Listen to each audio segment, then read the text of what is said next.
आइए अब हम लोग कार्बोहाइड्रेट की तीसरा लेक्चर पॉलीसेकेराइड को जानने के लिए आगे बढ़ रहे हैं।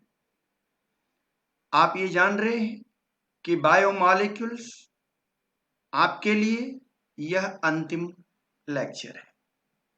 इसमें हम लोग बहुत कुछ नहीं जानेंगे, बिल्कुल एलिमेंट्री आइडिया लेंगे पॉलीसेकेराइड का। क्योंकि हम बायोलॉजी के स्टूडेंट हैं, इसलिए बायोलॉजिकल एस्पेक्ट ऑफ पॉलीसेकेराइड पर ज्यादा फोकस करेंगे। केमिकल एस्पेक्ट आपने ऑलरेडी मोनोसेकेराइड और ओलिगोसेकेराइड में देखा है।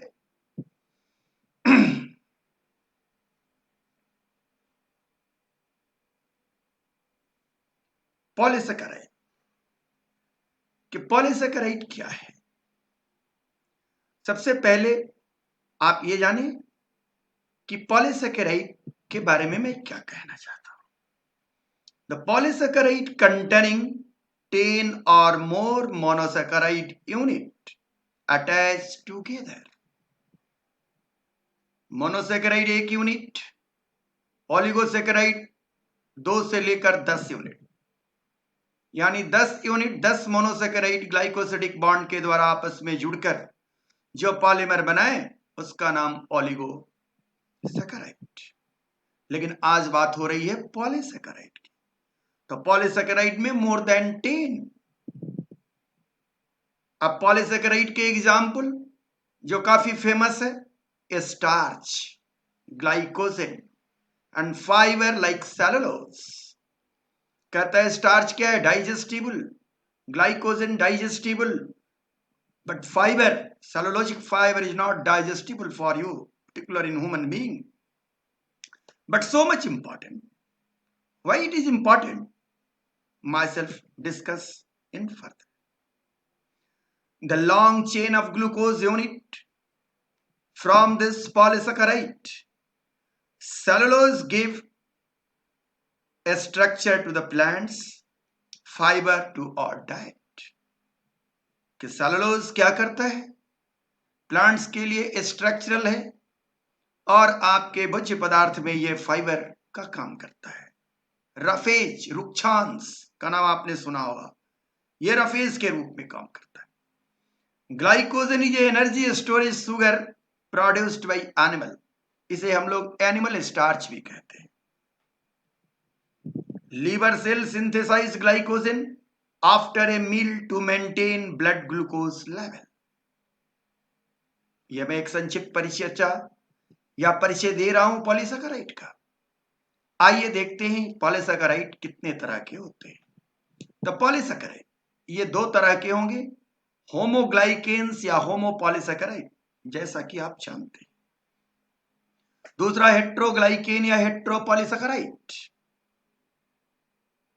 अब होमोपॉलीसेकेराइड और हेट्रोपॉलीसेकेराइड में क्या अंतर है, यह बात मैंने पिछले दिन भी कहा था और मैं आज भी कह रहा हूं कि अगर एक ही रिपीटिंग यूनिट हो तो homoglycans, polymer of glucose, polymer of fructose, polymer of NAG, इस तरह के पॉलीमर को हम लोग होमोग्लाइकेन्स कहते हैं या होमोपॉलीसेकेराइड कहते हैं। हेट्रोपॉलीसेकेराइड या हेट्रोग्लाइकेन्स, जिसमें दो तरह के मोनोसेकेराइड रिपीटिंग यूनिट होते हैं, इसलिए उसका नाम। तो यहां एक छोटी बात ध्यान रख लें कि होमोपॉलीसेकेराइड वो है जिसमें रिपीटिंग यूनिट मोनोसेकेराइड हो, और हेट्रोपॉलीसेकेराइड वो है जिसमें रिपीटिंग यूनिट डाइसेकेराइड हो। डाइसेकेराइड ए प्लस बी होल एन। अब फेमस कौन कौन से होमोपॉलीसेकेराइड हैं, इसका हमने एक लिस्ट तैयार किया है। Starch, glycogen, cellulose, inulin, dextran and chitin.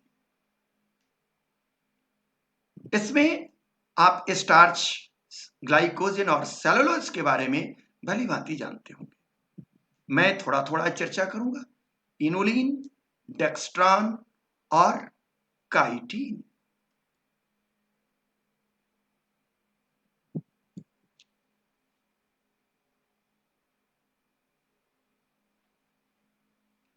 आए अब हम लोग आगे देखते हैं कि पॉलीसेकेराइड के बारे में और बातें। A great majority of carbohydrate of nature occur as polysaccharide, कि नेचर में मेजोरिटी में ये पाए जाते हैं। Chemically the polysaccharide may be distinguish into grouped under two head. पीछे हमने पॉलीसेकेराइड को दो भाग में बांटा था, होमोपॉलीसेकेराइड एंड हेटेरोपॉलीसेकेराइड। अब दूसरा पैरामीटर मैं ले रहा हूं, वो क्या है? एक का नाम क्या है? न्यूट्रिएंट पॉलीसेकेराइड, और दूसरे का नाम है स्ट्रक्चरल पॉलीसेकेराइड। न्यूट्रिएंट पॉलीसेकेराइड या डाइजेस्टिबल, और स्ट्रक्चरल पॉलीसेकेराइड या indigestible. The nutrient polysaccharide, this act as metabolic reserve of monosaccharide in plant and animal. Example: starch, glycogen and inulin. A structural polysaccharide, they serve as rigid mechanical structure in plant and animal, as for example cellulose, pectin, chitin and also hyaluronic acid and chondroitin. तो ये सारे क्या हुआ? हेट्रोपॉलीसेकेराइड हैं, जो क्या है? Structural हैं। लेकिन काइटिन भी होमोपॉलीसेकेराइड है, फिर भी ये स्ट्रक्चरल है। और ये सारे न्यूट्रिएंट्स जो है वो क्या है? ये होमोपॉलीसेकेराइड है।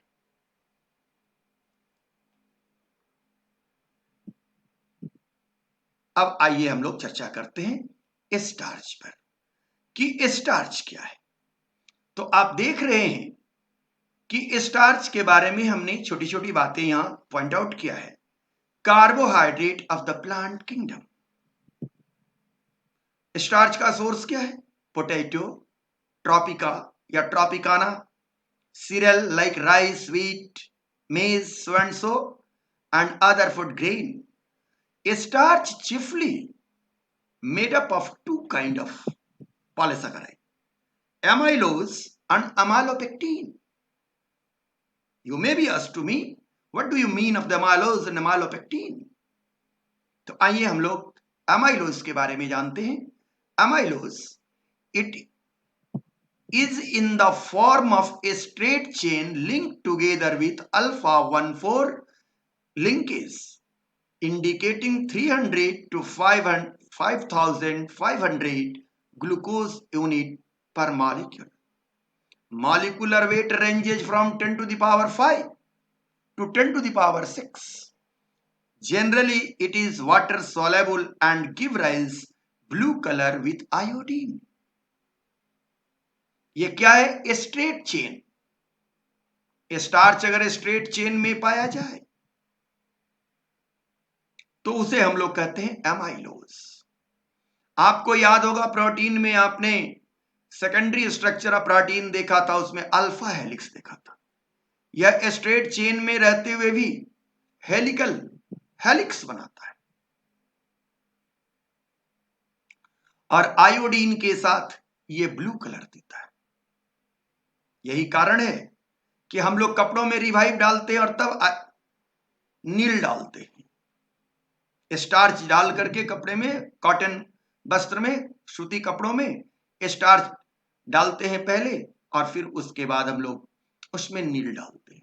नील में आयोडीन है, इसलिए वो ब्लू कलर पकड़ेगा और कपड़े की शाइनिंग आएगी। The second one is the amylopectin. It contain beside a straight chain several branch chain. तो आप कल भी जाने थे, अभी भी जानिए।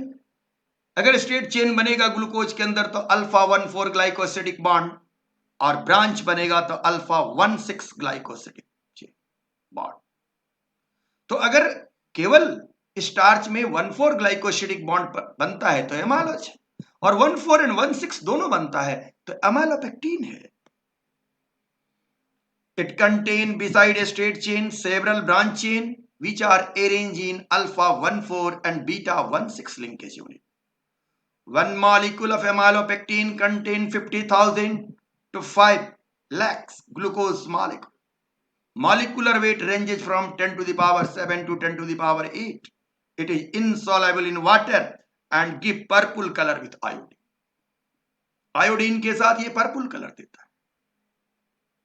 वाटर में इनसोलेबल होता है, बॉइलिंग वाटर में, गर्म पानी में इसकी सोलाबिलिटी देखी जाती है। स्टार्च की हाइड्रोलिसिस ऑफ स्टार्च कि स्टार्च कैसे, क्योंकि भोज्य पदार्थ में स्टार्च पाए जाते हैं। तो जब आप स्टार्च को कंज्यूम करते हैं या लेबोरेटरी में स्टार्च को हम कैसे ब्रेक करते हैं, starch will form a blue colour complex with iodine. This colour disappear on heating and reappear when cooled. बात समझ में आया? This is the sensitive test for starch. ये स्टार्च का टेस्ट है, कई बार पूछा गया ओलंपियाड में कि sensitive test of starch. When starch is hydrolyzed by mild acid, a smaller and smaller fragments are produced. जब एसिड के द्वारा इसको ब्रेक किया जाता है, ऑक्सीडाइज किया जाता है, तो ये स्मॉलर फ्रैगमेंट्स में टूटते हैं। The hydrolysis for the short time procedure, amylodextrin, violet colour with iodine and non reducing. अगर स्टार्च को हमने तुरंत में तोड़ा, शॉर्ट टाइम पीरियड में तोड़ा, तो इसका जो टुकड़ा मिलेगा ओलिगोसैकेराइड जैसा, वो क्या होगा? एमाइलोडेक्स्ट्रीन। एमाइलोडेक्स्ट्रीन की पहचान क्या है कि ये आयोडीन के साथ वायलेट कलर देगा। अगर एमाइलोडेक्स्ट्रीन को फर्दर हम लोग हाइड्रोलाइज करें तो देखिए क्या मिलेगा। एमाइलोडेक्स्ट्रीन से इरिथ्रोडेक्स्ट्रीन, इरिथ्रोडेक्स्ट्रीन से आर्कियोडेक्स्ट्रीन और अंततः लास्ट में maltose disaccharide, glucose plus glucose. क्या है पहचान? एमाइलोडेक्स्ट्रीन आयोडीन के साथ वायलेट कलर देगा, नॉन रिड्यूसिंग। इरिथ्रोडेक्स्ट्रीन रेड कलर देगा, नॉन रिड्यूसिंग। आर्कियोडेक्स्ट्रीन रिड्यूसिंग होगा लेकिन कोई कलर नहीं देगा। माल्टोज रिड्यूसिंग होगा, कोई कलर नहीं देगा। अब वो क्यों रिड्यूसिंग होगा और क्यों रिड्यूसिंग होगा, ये बात आप आसानी से जान रहे हैं, उसे हम फिर यहां पर डिस्कस करने की आवश्यकता नहीं महसूस कर रहे। अब स्टार्च को तोड़ने वाला, ये तो लैबोरेटरी की प्रोसेस आपको बताया। अब आइए कि स्टार्च को तोड़ने वाला आपके शरीर में या जंतुओं के शरीर में या फंगस के अंदर वे कौन से एंजाइम है जो स्टार्च को डाइजेस्ट करते हैं, स्टार्च के मेटाबॉलिज्म करते हैं, ब्रेक डाउन करते हैं। तो उस एंजाइम का नाम है amylase. The action of amylase on starch, salivary amylase और पैंक्रियाटिक एमाइलेज, ये भी आप जाने या जानते होंगे, ऑलरेडी 10th में आपने पढ़ा होगा कि आपके शरीर में एमाइलेज के साइट 2 हैं जहां से वो प्रोड्यूस हो सकते हैं। Salivary amylase in buccal cavity and pancreatic amylase in pancreatic juice. ये दोनों एंजाइम को हम लोग क्या नाम दे रहे हैं? Alpha amylase, which act randomly on alpha 1,4 linkage to split a starch into a smaller unit that is called dextrine। ध्यान देंगे आप कि डेक्स्ट्रीन क्या है। अभी अल्फा एमाइलेज के बाद फिर हम बीटा एमाइलेज नामक एंजाइम की चर्चा करेंगे। बीटा एमाइलेज प्लांट ओरिजिन, ये एनिमल ओरिजिन है, ये प्लांट ओरिजिन, आलमंड इत्यादि में पाया जाता है। एक्ट कंस्टिट्यूटिवली फॉर्म 1 इंट। यह रैंडमली तोड़ता है, लेकिन यह प्रायः बीटा एमाइलेज एक इंड, एक किनारे से तोड़ना शुरू करेगा। When beta amylase rich on branch point, कहां? बीटा 1,6 लिंकेज जहां हो, इन एमाइलोपेक्टिन एंजाइम ब्लॉक्ड, वहां एंजाइम काम नहीं कर पाता है। तो ये ऐसा टुकड़ा बनाएगा जिसमें निश्चित ही तरह से 1,6 ग्लाइकोसिडिक लिंकेज होंगे, लीविंग ए लार्ज मॉलिक्यूल, और इस तरह से ये बड़ा मॉलिक्यूल छोड़ेगा। ट्राइसैकेराइड, टेट्रासैकेराइड जैसा छोड़ेगा, डाइसैकेराइड भी छोड़ सकता है, लेकिन पहचान क्या होगी? उसमें 1,6 ग्लाइकोसिडिक लिंकेज पाए जाने चाहिए। तो नाम क्या हो गया उस टुकड़े का? Limit dextrin. My dear people, keep in your mind कि what is the difference between the dextrin and the limit डेक्स्ट्रीन।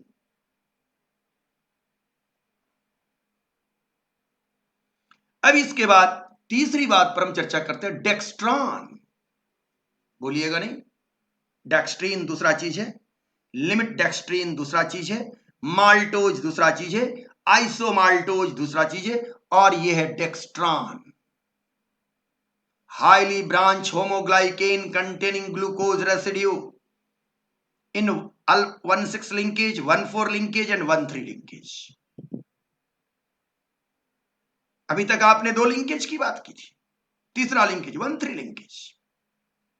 1,3 भी लिंकेज हो सकती है, 1,4 भी हो सकता है, 1,6 भी हो सकता है। ग्लूकोज की संरचना आपको याद है, देख रहे हैं लिंकेज कैसे होगा। But not produce by plant, not produce by animal, produce by some microbes and their molecular weight 1 to 4 million. As large size, they will not move out of vascular compartment, so used as plasma expander. इसका नाम दिया जाता है plasma expander. आइए अब starch की बातें आपने जानी। Glycogen, animal starch, storage form of energy in animal, store in liver and muscle, store more glucose residue per gram than starch. ये क्या है? एमाइलोपेक्टिन की जैसी ही इसकी संरचना होगी, लेकिन ब्रांचिंग और होगा, प्रोफ्यूजली ब्रांच्ड। स्टार्च क्या है? ये एमाइलोज क्या है? अनब्रांच है। एमाइलोपेक्टिन क्या है? ब्रांच्ड है। ग्लाइकोजन क्या है? प्रोफ्यूजली ब्रांच्ड है।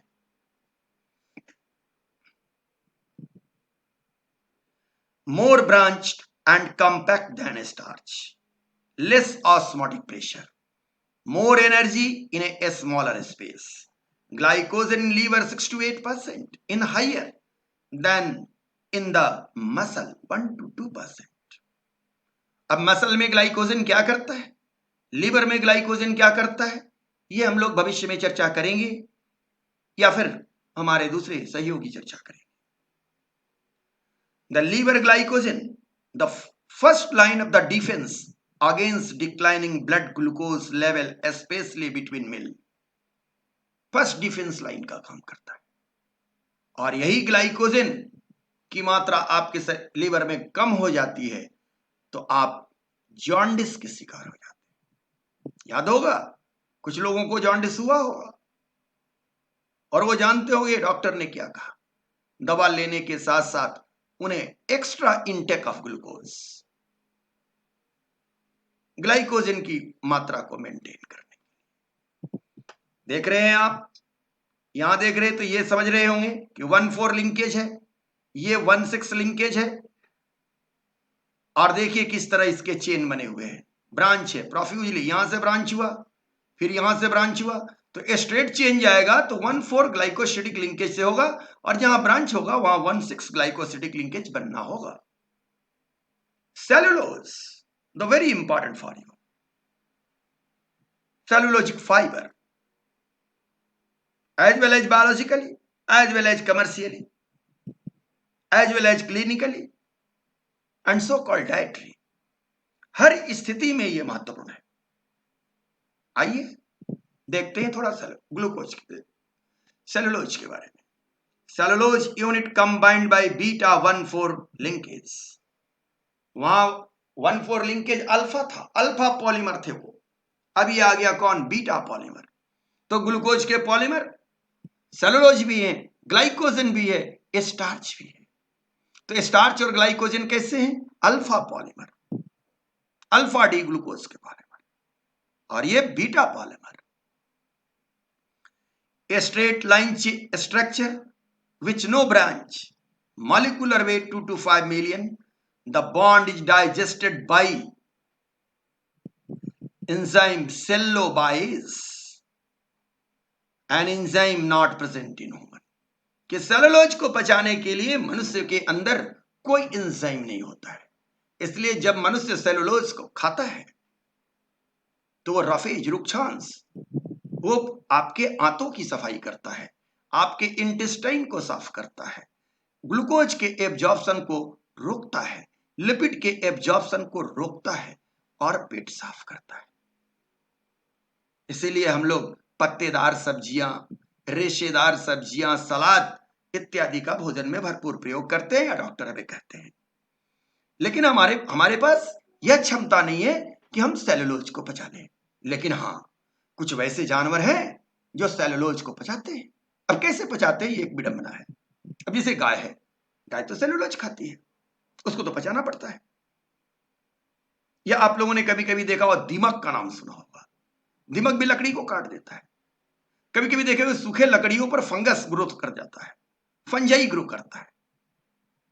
यानी सूखी लकड़ी में सेलुलोज है, लकड़ी में सेलुलोज है, और दीमक और फंजाई उस पर ग्रो कर रहा है, उसको खा रहा है। यानी वो कहीं ना कहीं सेलुलोज को पचा रहा है। गाय या रोमिनेंट एनिमल भी सेलुलोज का पाचन कर रहे हैं, लेकिन कैसे कर रहे हैं, यह एक विडंबना है। इस पर हम बात करते हैं। पहले हम केमिकली बात कर रहे हैं। Herbivorous animal have large cecum which harbor bacteria which break cellulose. आ गया सामने कि ब्राउजिंग एनिमल, चारा खाने वाले एनिमल, सेलुलोज को खाने वाले एनिमल के सिक्कम में क्या है, एक खास प्रकार की बैक्टीरिया है। लार्ज इंटेस्टाइन में एक खास प्रकार की बैक्टीरिया है। वह बैक्टीरिया क्या करता है, सेलुलोज का पाचन करता है। उस बैक्टीरिया को हम लोग कहते हैं सेलुलाइटिक बैक्टीरिया। और वास्तविकता जाने, सेलुलाइटिक बैक्टीरिया सिम्बायोटिक फॉर्म में रह करके हर्बीवोरस के साथ सेलुलोज का पाचन कर रहे हैं।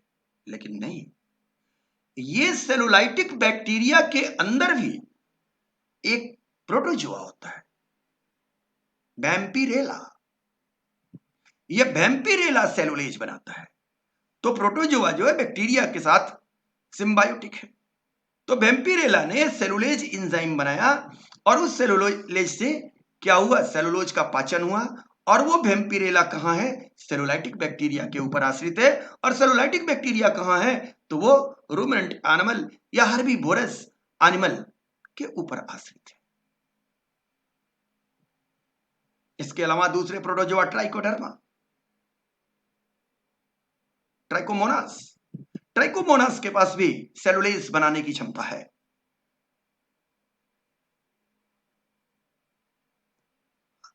आइए, white ant, termite and some wood fungi also have cellulose. Termite भी क्या है, इसके अंदर भी सिम्बायोटिक एसोसिएशन है।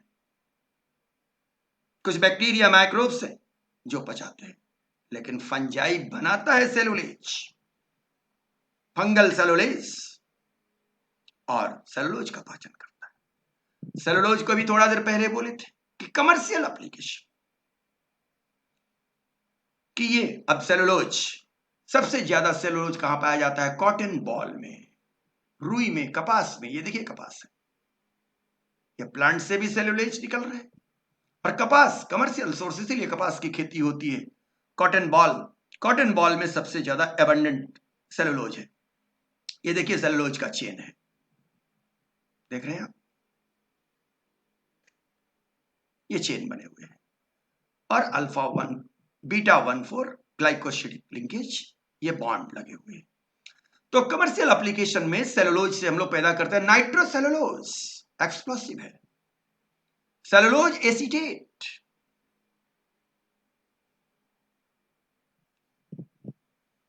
और ये सेलुलोज एसीटेट का काम कहां होता है, इलेक्ट्रोफोरेसिस में। इलेक्ट्रोफोरेसिस क्या प्रक्रिया है, आप बायोटेक्नोलॉजी में हमसे पढ़ेंगे कि इलेक्ट्रोफोरेसिस का मतलब क्या होता है। ये खाली कमर्शियल का एप्लीकेशन, नाइट्रोसेलुलोज, सेलुलोज एसीटेट। वैसे तो और सारे इसके उपयोग हैं, आउट ऑफ टेक्स्ट है। आइसक्रीम में स्मूथनिंग एजेंट के रूप में इसका यूज होता है, सूती वस्त्र बनाने में, तो बहुत सारे इसके उपयोग हैं। तो आपने एक छोटा सा परिचर्चा हमसे सेलुलोज के बारे में समझा। चलिए आगे बढ़ते हैं। इनुलिन, यह ग्लूकोज का नहीं, फ्रुक्टोज का पॉलीमर है। किसका पॉलीमर है, फ्रुक्टोज का। डी फ्रुक्टोज इन बीटा 1,2 लिंकेज। सिंपल बात है, बात समझ में कि बीटा ओ ग्लाइकोसिडिक बॉन्ड पाए जाएंगे कहां, एक फ्रुक्टोज के 1 नंबर कार्बन से दूसरे फ्रुक्टोज के 2 नंबर कार्बन के बीच बॉन्ड बना है। Source bulb, tuber, chicory, tuber, chicory के ट्यूबर में डहेलिया, डेनेलियन, ओनियन, गार्लिक इत्यादि में इनुलिन पाया जाता है। नॉट मेटाबोलाइज, ध्यान देने की बात है कि हम लोग उसको पचाते नहीं है, हमारे पास एंजाइम नहीं है। Not absorb not secreted by kidney, न ये हमारे इंटेस्टाइन से एब्जॉर्ब होता है न किडनी के द्वारा सिक्रीट होता है। यह बात जान करके हम लोग क्लिनिकली इनुलिन का यूज भी करते हैं। किडनी के पेशेंट को किडनी को चेक करने के लिए, किडनी को टेस्ट करने के लिए कि किडनी सही काम कर रही है नहीं कर रही है, इनुलिन का उपयोग होता है। Use to measure GFR. What do you mean of GFR? Glomerular filtration rate.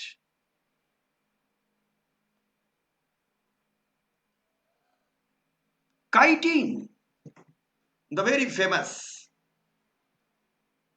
ये पॉलीमर है एन एसिटाइल ग्लूकोसामाइन, नाग का पॉलीमर है। दो नाग के बीच कौन सा लिंकेज होता है? Beta 1,4 glycosidic linkage. Fungal cell wall या फंगल सेलुलोज, काइटिन को कहते हैं फंगल सेलुलोज, कि फंजाई का सेल वॉल बनाता है। इवन क्रस्टेशियन और इंसेक्ट्स का एक्सोस्केलेटन, यह भी हमसे पचता नहीं है। काइटिनेज नामक एंजाइम जिसके द्वारा यह पचेगा, और काइटिनेज भी सम फंगस में पाए जाते हैं। लेकिन हम लोग, आप लोगों ने झींगा मछली का नाम सुना होगा, आप खाते हैं, क्रस्टेशिया है तो काइटिन खाते हैं, मशरूम खाते हैं, काइटिन खाते हैं। यह भी मोर और लेस रफेज के जैसा ही काम करता है। आप देख भी रहे हैं कि लडी बर्ड को, कि इसके मतलब ये दिखाने का मेरा मतलब ये है कि ये क्या है, तो ये इसका एक्सोस्केलेटन है और किस चीज का बना है? काइटिन का। ये देखिए काइटिन में, ये काइटिन के मतलब पॉलीमर किस तरह लगे हुए हैं, तो एन एसिटाइल ग्लूकोसामाइन नाग, 2 नाग है, और बीटा लिंकेज है 1,4 बीटा लिंकेज। और सिंपल सी चीज, कहीं कोई दिक्कत नहीं हो रही। अब आते हैं हम लोग, बात करते हैं हेट्रोपॉलीसैकेराइड। होमोपॉलीसैकेराइड की बातें आपने समझा और देखा, हमने बहुत छोटी छोटी बातें कही और बहुत विशेष बात दी। हेट्रोपॉलीसैकेराइड, polymer made from more than one kind of monosaccharide or monosaccharide derivative. Example, glycosaminoglycans, GAG, ग्लाइकोसामिनोग्लाइकेंस को हम लोग कहते हैं GAG। अगर एग्रोस, अगर का भी नाम सुना, क्या है heteropolysaccharide? Long unbranch heteropolysaccharide made up the repeating disaccharide unit, शुरू में ही कहा था। Containing uronic acid and amino sugar, एक यूरोनिक एसिड जरूर रहेगा और दूसरा एमिनो शुगर। अब एमिनो शुगर में क्या रह सकता है? ग्लूकोसामाइन या गैलेक्टोसामाइन? ग्लूकोसामाइन नाग, गैलेक्टोसामाइन नागल। नीचे लिख भी दिए हैं कि present in their acetylated form, क्योंकि नाग कहते ही हमारा मतलब हो गया एन एसिटाइल ग्लूकोसामाइन, और गैलेक्टोसामाइन एन एसिटाइल गैलेक्टोसामाइन नागल। तो एमिनो शुगर के रूप में आप जानते भी हैं amino sugar. Uronic acid, the D ग्लूको uronic acid या L आइडो uronic acid, uronic acid के रूप में ये रहेंगे। अब ये दोनों के, यही दोनों मोनोसैकेराइड आपस में मिलकर जब डाइसैकेराइड बनाएंगे और इसी के रिपीटिंग यूनिट से हेट्रोपॉलीसैकेराइड का निर्माण होगा। ग्लाइकोसामाइन ग्लाइकेन्स are the most important group of heteroglycans in human. The first isolated from mucin, so-called mucopolysaccharide. Heteropolysaccharide often called mucopolysaccharide because slimy in nature, चिपचिपा होता है. Major component of extracellular matrix of the connective tissue including bone and cartilage, synovial fluid, vitreous humor, and secretion of mucus producing cell. अब ये सारी बातें आप animal में, जब एनिमल की बात करेंगे, टिश्यू हमसे पढ़ेंगे या कहीं भी आप टिश्यू पढ़ रहे होंगे तो भी आप इस बारे में बात समझेंगे। क्या है ये कि major component of extra cellular matrix of connective tissue including bone, cartilage, synovial fluids, vitreous humour, आंख में होता भी vitreous humour, and secretion of the mucus producing cell. Mucus secreting cell आपके पास होते हैं, ग्लैंड्स टिश्यू में आप पढ़ेंगे। तो जब अगर हेट्रोपॉलीसैकेराइड में जीएजी इंपॉर्टेंट है तो आइए हम लोग थोड़ा जीएजी के बारे में जानते हैं। अब जीएजी क्या है? तो म्यूकोपॉलीसैकेराइड है जीएजी का दूसरा नाम। किस किस चीज से बना है? तो यूरोनिक एसिड और amino sugar, acetylated amino sugar, sulphated और कार्बोक्सिल ग्रुप में भी प्रेजेंट ऑल्सो। कि एसिटाइलेटेड एमिनो शुगर के अलावा सल्फेट भी प्रेजेंट रहेगा, कार्बोक्सिल ग्रुप तभी तो एसिड होगा, में भी प्रेजेंट ऑल्सो। जीएजी कितने तरह के हैं? दो तरह के, न्यूट्रल और एसिडिक। और एसिडिक जीएजी सल्फेट फ्री और सल्फेट कंटेनिंग। तो न्यूट्रल में क्या भाई? तो ब्लड ग्रुप सबस्टांस। याद होगा ग्लाइकोलिपिड के संबंध में हमने कुछ कहा था ब्लड ग्रुप से रिलेटेड। तो आज ग्लाइकोलिपिड्स नहीं, आज कार्बोहाइड्रेट आप जान रहे हैं तो फिर उन बातों को आप जानेंगे। अब एसिडिक में सल्फेट फ्री और विथ सल्फेट। तो सल्फेट फ्री कौन है? Hyaluronic acid, very important.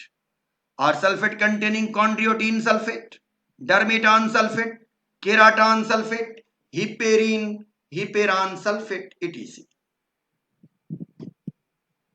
Function of GAG, structural support to connective tissue. पहले भी मैंने कहा था कि टिश्यू में आप पढ़ेंगे कि कनेक्टिव टिश्यू को स्ट्रक्चरल सपोर्ट देता है। GAG form matrix or ground substance that stabilize and support the cellular and fibrous component of tissue. Other function rather than tissue play an important role in mediating cell-cell interaction. एक cell दूसरे cell को recognise करते हैं। तो recognise अगर करते हैं तो अगर मान लीजिए उसके अनुसार सेल होगा, जैसे ब्लड ग्रुप, आप लोग जानते हैं ब्लड ग्रुप वाले को ए ब्लड ग्रुप का ब्लड दिया जाता है। तो ए ब्लड ग्रुप का सेल ए ब्लड ग्रुप के सेल को रिकॉग्नाइज करता है। अगर बी का दिया जाएगा तो आप लोग कहते हैं रिएक्शन हो गया, वास्तव में रिजेक्शन हो गया, वो रिजेक्ट कर दिया, रोगी की मौत हो जाएगी। इसलिए ब्लड ग्रुपिंग होती है। तो वही बात मैं यहां ले रहा हूं कि play an important role in mediating cell cell interaction. Their slippery consistency make them suitable for the lubricant action in the joint. Synovial fluids आपके ज्वाइंट में पाए जाते हैं, इसलिए बूढ़े आदमी को परेशानी होती है ज्वाइंट्स में, क्योंकि उनके सिनोवियल फ्लूइड स्लिपरी नहीं होकर के आप सॉलिडिफाई करने लगते हैं। स्लिपरी यानी चिपचिपा। Gel forming component of extra cellular matrix.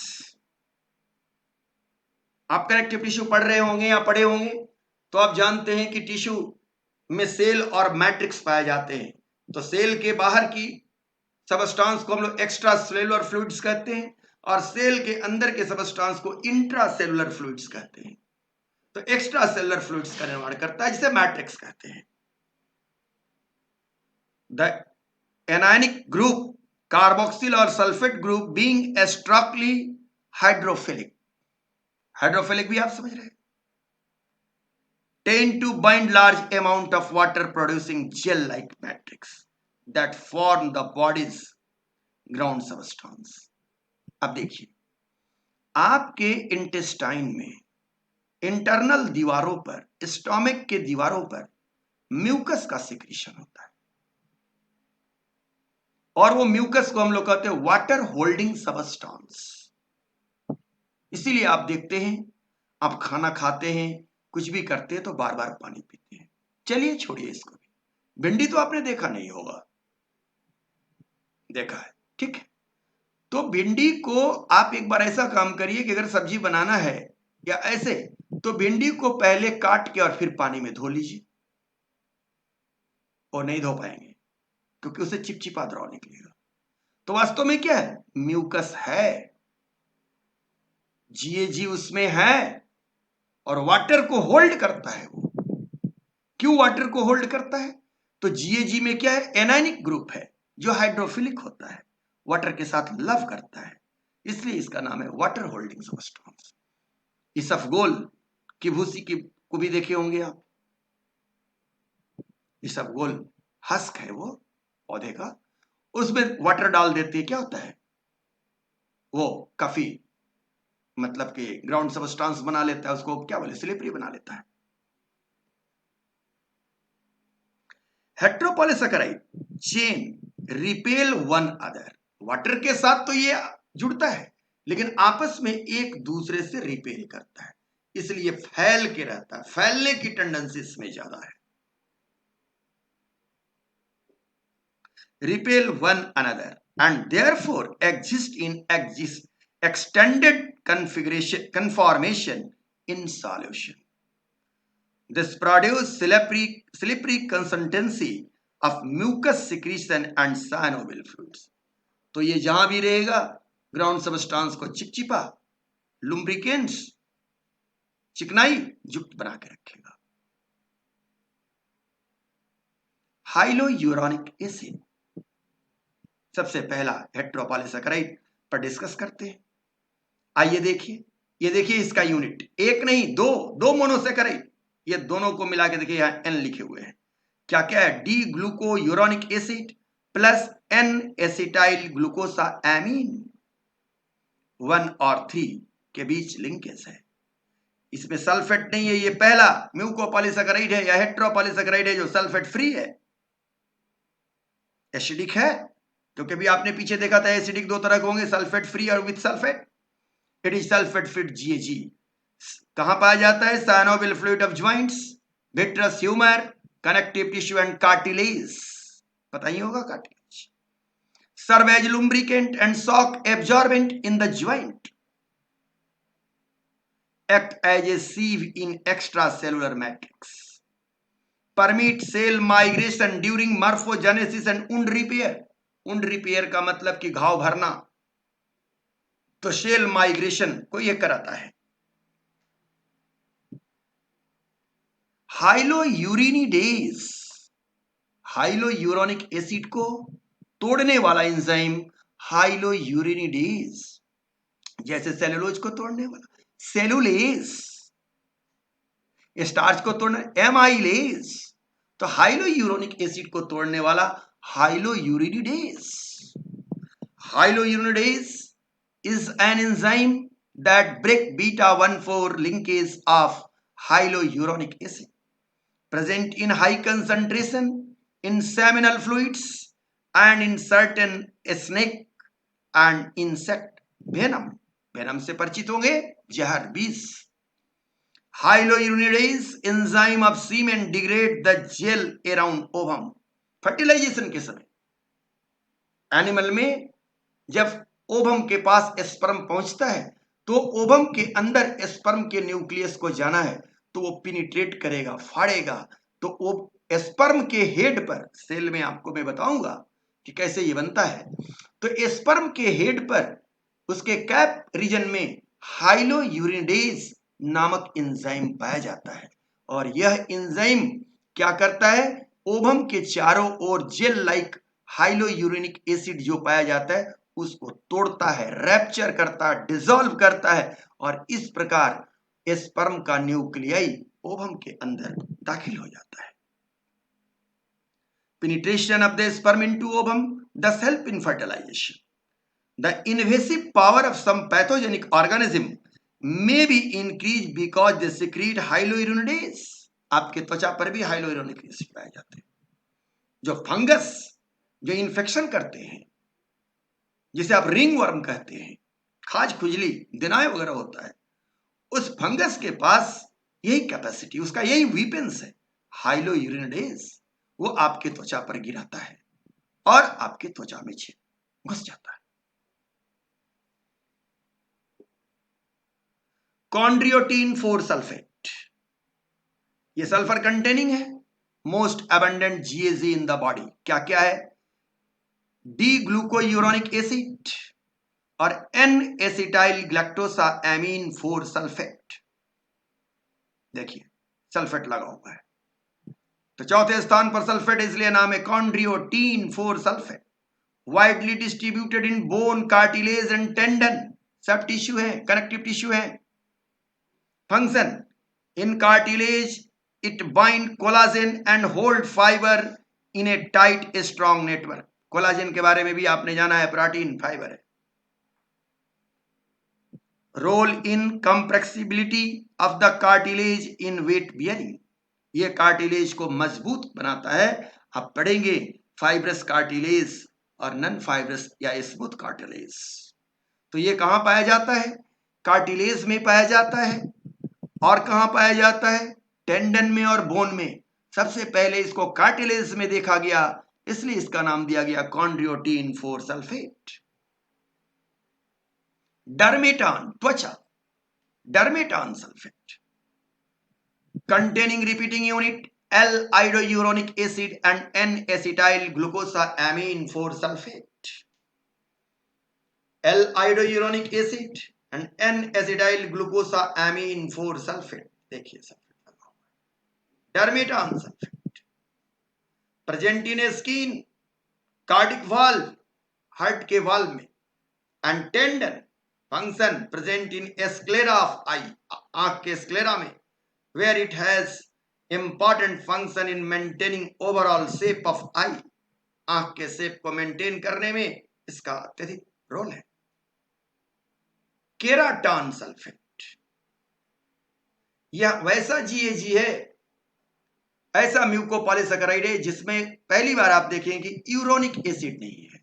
Only GAG with no uronic acid found in cornea and tendon. Cornea भी आंख का पार्ट है, आप जानते होंगे। Function maintain the corneal transparency, इसी की वजह से कॉर्निया ट्रांसपेरेंट है। एक बात आप जानते होंगे कि आप लोग सुनते होंगे कि आंख को दान दिया जाता है, तो आंख को पूरा दान नहीं, कॉर्निया दान दिया जाता है।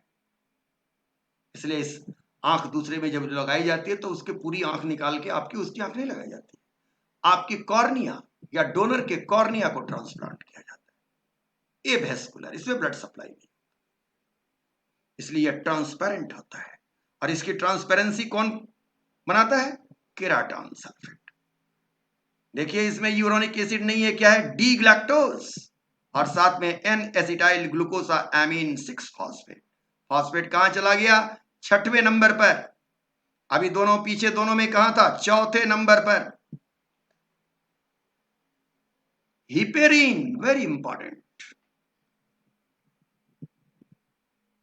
Only GAG present intracellular, extra cellular अभी तक कहां बात हो रहा था? मैट्रिक्स का, अब ये सेल के अंदर है।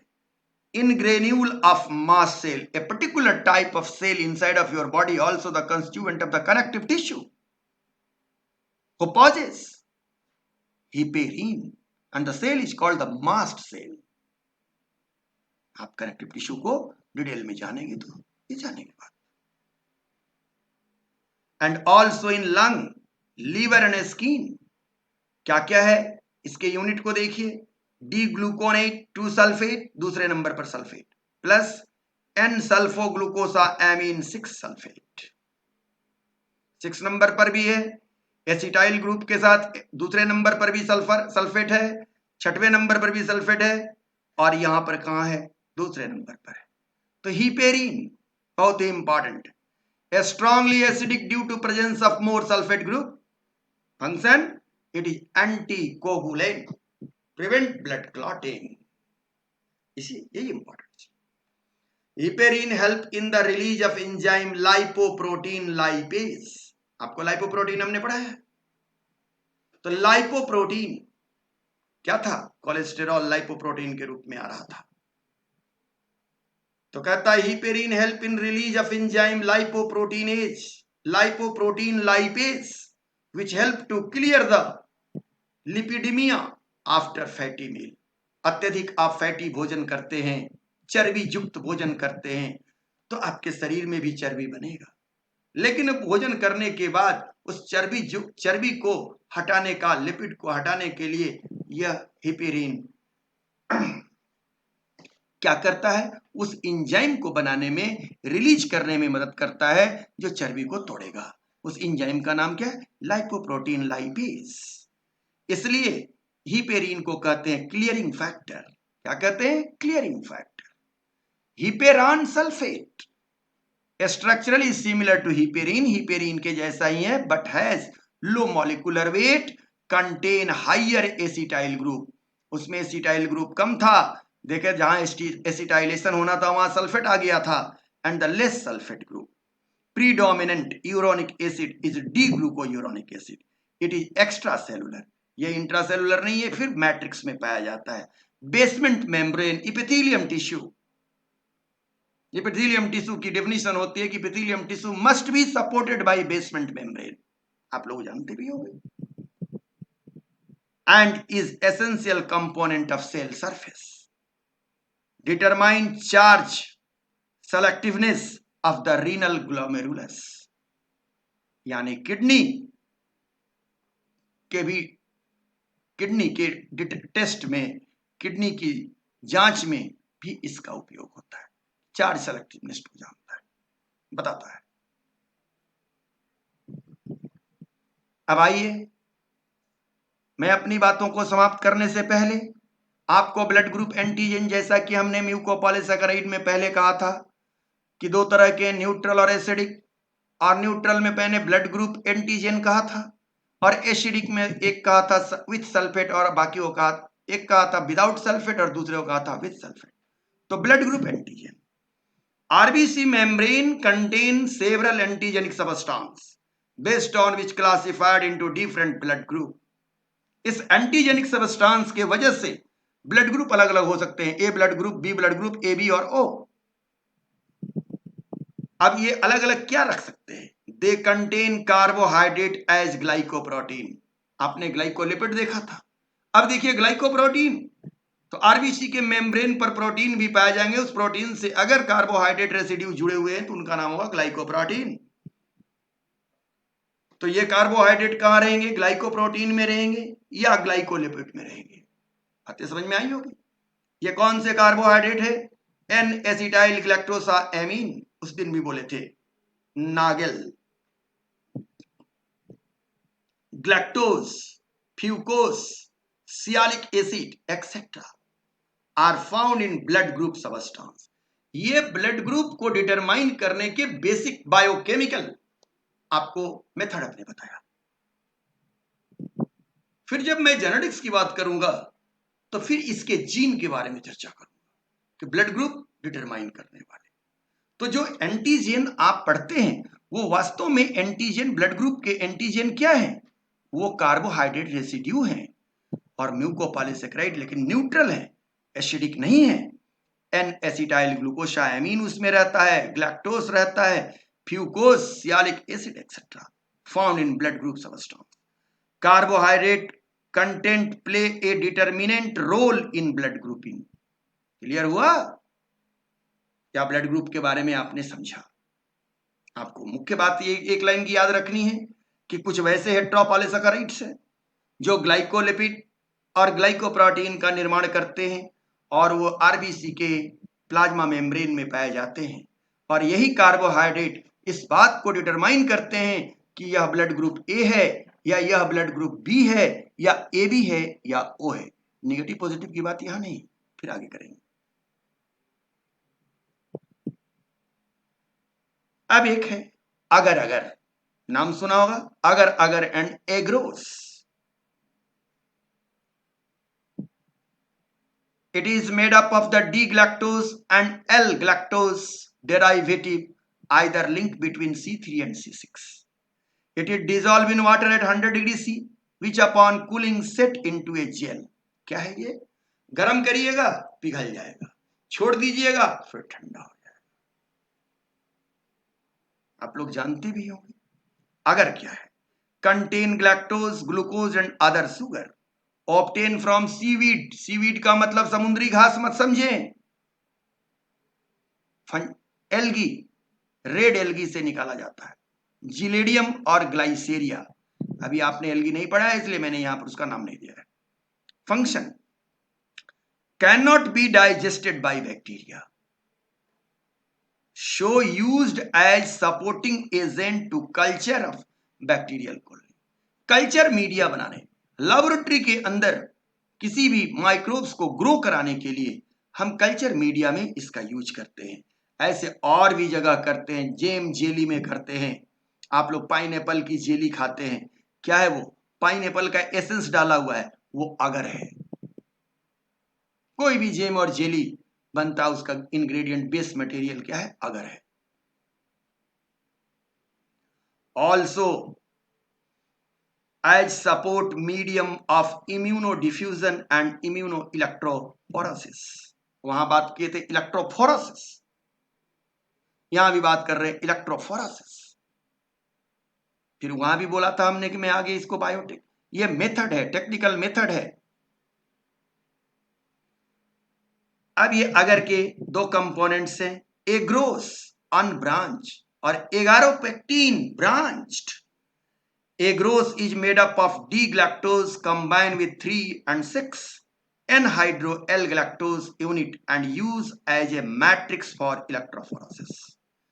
कि एग्रोस जेल, इसलिए इलेक्ट्रोफोरेसिस का नाम ही होता है पेस पॉलीएक्रिलामाइड जेल इलेक्ट्रोफोरेसिस, और एज एग्रोस जेल इलेक्ट्रोफोरेसिस। तो इलेक्ट्रोफोरेसिस में जेल बेड का निर्माण किया जाता है और इस जेल बेड बनाने में इसका एग्रोस जेल का यूज होता है। पीछे में हमने आपसे बार बार चर्चा किया था ग्लाइकोप्रोटीन, ग्लाइकोप्रोटीन नई शब्द। तो दो शब्दों को हम समझाते हुए अपनी बात को खत्म करते हैं। पहला बात है प्रोटियोग्लाइकेन्स और दूसरा बात है ग्लाइकोप्रोटीन। प्रोटियोग्लाइकेन्स क्या है? देखिए, ध्यान दीजिए, नाम पर ध्यान दीजिए, क्या लिखा हुआ है उस पर ध्यान दें। Proteoglycans, glycans polymer of polysaccharide, polymer of monosaccharide, glycans. और प्रोटीन,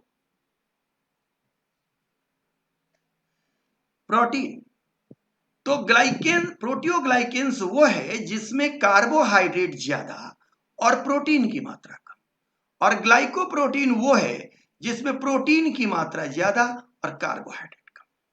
आइए, proteoglycans GAG mucopolysaccharide are covalently attached to a protein, तो प्रोटियोग्लाइकेन्स। अब इसमें कितना परसेंट शुगर होगा? तो 95% शुगर है, तो 5% प्रोटीन रहा। शुगर चेन आर लॉन्गर 100 और मोर शुगर चेन कैसे होगा? Linear repeating unit disaccharide. Glycoprotein primarily of protein with a smaller amount of carbohydrate. Short oligosaccharide chain, कम, 20 से कम। तो ब्लड ग्रुप डिटरमाइन करने के लिए क्या चाहिए? ओलिगोसैकेराइड का chain. Highly branched, do not have repeat sequence, इनकी रिपीटिंग सीक्वेंस नहीं होती। आइए चलिए, अब आपको हम एक प्रोटियोग्लाइकेन्स की फिगर को दिखा करके समझा देते हैं कि वास्तव में प्रोटियोग्लाइकेन्स क्या है, इसमें कैसे प्रोटीन लगे रहते हैं और कैसे कार्बोहाइड्रेट लगे रहते हैं। इसको हम लोग कहते हैं प्रोटियोग्लाइकेन्स एग्रीगेट। देखिए, ये ब्लू कलर का जो आप देख रहे हैं, ये बीच में जो लिंकिंग ये बना हुआ है, ये क्या है? हाइलोयूरोनिक एसिड है। क्या है ये? हाइलोयूरोनिक एसिड। यहां भी है, ये देखिए, यहां स्पष्ट है, बना हुआ है। तो ये बीच में जो इसका बैकबोन बना है वो हाइलोयूरोनिक एसिड का बना है। अब इस बैकबोन से अटैच, यहां पर लाल रंग के ये छोटे छोटे बिंदु जो दिखाए हैं, ये अटैच है, क्या इसको कहते हैं हम लोग? Link protein. देखिए यहां ये बड़े हैं, ये क्या है? Link protein. देखिए यहां है लिंक प्रोटीन, और ये लिंक प्रोटीन से पुनः देखिए आगे की ओर फिर ये ब्रांच निकले हुए हैं। इस ब्रांच को कहते हैं कोर प्रोटीन। देखिए कोर प्रोटीन है, और इस कोर प्रोटीन पर ये जो छोटे छोटे फाइबर्स जैसे निकले हुए हैं, ये क्या है? कॉन्ड्रियोटीन सल्फेट। कॉन्ड्रियोटीन सल्फेट। कहीं कहीं क्या है? केराटान सल्फेट। और ये देख रहे हैं इनके पास रिपेल करने की क्षमता है, इसलिए प्रोफ्यूजली ये रिपेल करके फैले रहेंगे।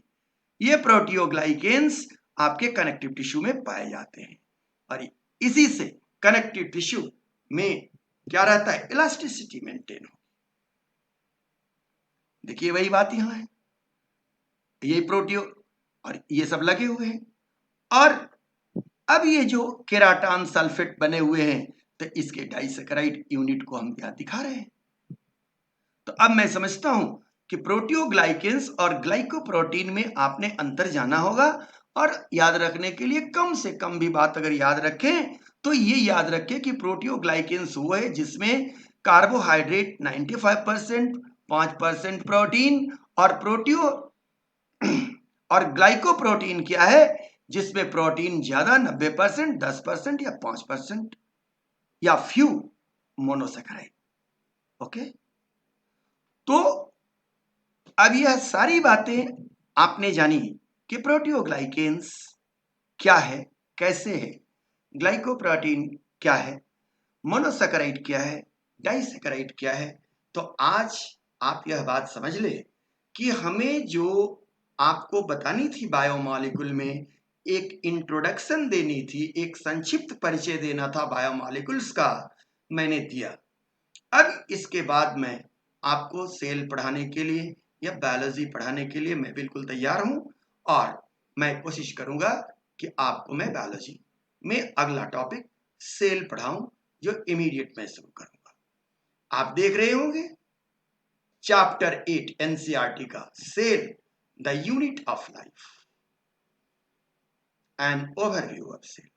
आपको हमने इसलिए दिखाया कि अगले दिन जब भी हम सेल लेके आएंगे या जब भी सेल की वीडियो आपको दे रहे हैं, तो आप कम से कम इसे पढ़ें।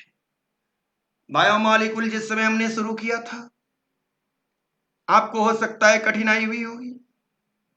आज तो कोई कठिनाई नहीं है। अब मैं सेल शुरू कर रहा हूं, और आप सब लोग, जो लोग भी वॉच कर रहे हैं वीडियो, जो लोग रेगुलर पढ़ रहे हैं, देख रहे हैं, मैं उन्हें जान रहा हूं। अब आप आराम से सेल को पढ़िए, और तब मैं अब सेल के बारे में बात कर रहा हूं, और बायोलॉजी किस प्रकार आगे बढ़ रही है वो देखिए, एंजॉय करिए। थैंक्स।